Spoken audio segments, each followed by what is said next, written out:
Floyd's Mayhem Garage here. In today's video, I wanted to talk about the differences in the third generation Charger, that being the 71 to 74 Chargers. So let's take a look at them. So for the third generation Charger, that's when the Charger actually saw the most changes between years and kind of even trim levels between RTs and SEs versus even rallies is when those were introduced as well. So with that, I know I'm going to miss a few items here, but this is kind of some of the basics and some of the really big visual differences from year to year with the third generation Charger. So with that, from the previous second generation Charger, for 71 it was a complete redesign on the car.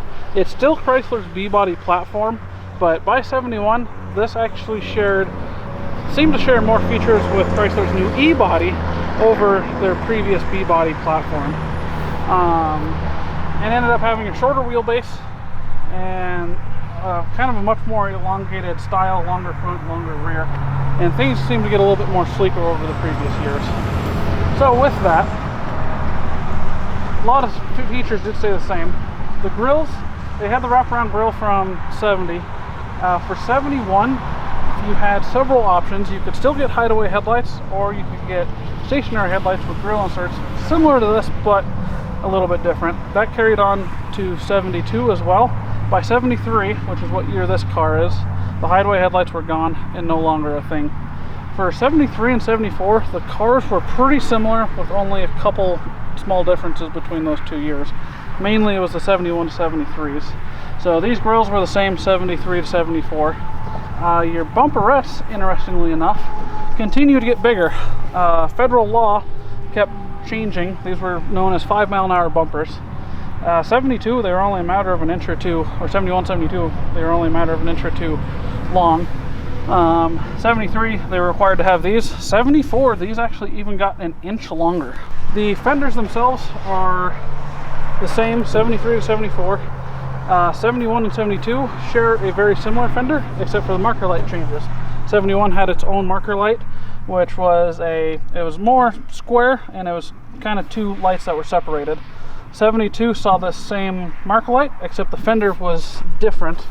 Your height in your wheel well here changed. 73 and 74, it got taller, so your 71 and 72s were a little bit lower, making these actually year specific. So 71 had their own fender, 72 had their own fender, 73 and 74 shared the same fender.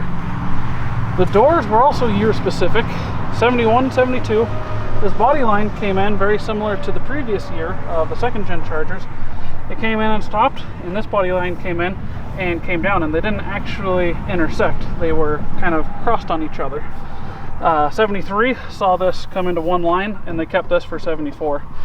71 and 72 saw different designs in louvers on different models. Some of them were a smooth door, some of them were louvers. If I remember correctly, 71 was one solid or two solid lines going down. 72, depending on your model, were several different gills molded in. And as well, your quarter panels and sail panels changed between the years as well. 71 and 72 are almost identical. 73 and 74 are their own. It was an option for 72. The 71s and 72s started here, and they came up in kind of a sweeping up angle to meet up with the roofline here. 71 saw an SE, which had the same window. 72 then had the option for the SE, which had a filled-in rear window here, and it had a real small quarter glass. And then 73, 74 saw this new roofline, which were on base models and rallies, and I think a couple others anyways. Then as well, the SEs had another window insert, which they called the Opera windows. It was a filled-in piece here, and then it was a rectangle glass, and it had three louvers separating, giving it the Opera appearance. The roofs were actually the same, minus the roof line, but because of all this changed the quarter panels as well. Same thing with the fenders. The marker lights were year specific. So 71, 72 quarter panels are specific to those years. 73 and 74 shared the same quarter panel with the same marker light as 72. Your rear bumpers, and actually this goes for the front as well, federal mandates as well, you have this big gap here that looks like it doesn't belong. 71 and 72, this bumper was actually tucked in about an inch, inch and a half, and this rubber gasket was not there. Federal law created that in 1973 and pushed that out. So 71 and 72 will be flush. Same with the front. 73, 74 will have this gap.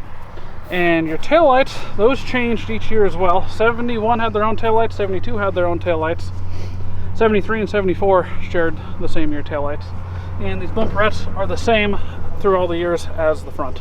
Alright, so with so many differences between the first 3 years of 71, 72, and 73, the 73 and 74s are very similar cars with only a few differences. But between those 3 years, there are a few signs to show the differences. One of them is being the hoods and these gills at the back of the hood. So 71 and 72, I don't remember 100%, but they have gills all the way across, and I think both years are separated with a small center section in the middle. 73 then went to these 2 sections of separated gills, or air vents, and then 74, they got rid of these altogether. So the hoods, they do interchange between all 3 years, but they are technically year specific. So with there being so many differences with the 3rd generation Chargers, we're not even going to cover the interiors. There's a million different things with the interiors on these. Same with the chrome and trim. There's a lot of differences there. More or less, this video is kind of just to help you more quickly identify with some visual references what Charger you're looking at if you're at a car show or if you're looking to buy one. Give you some visual ideas of what you're looking for.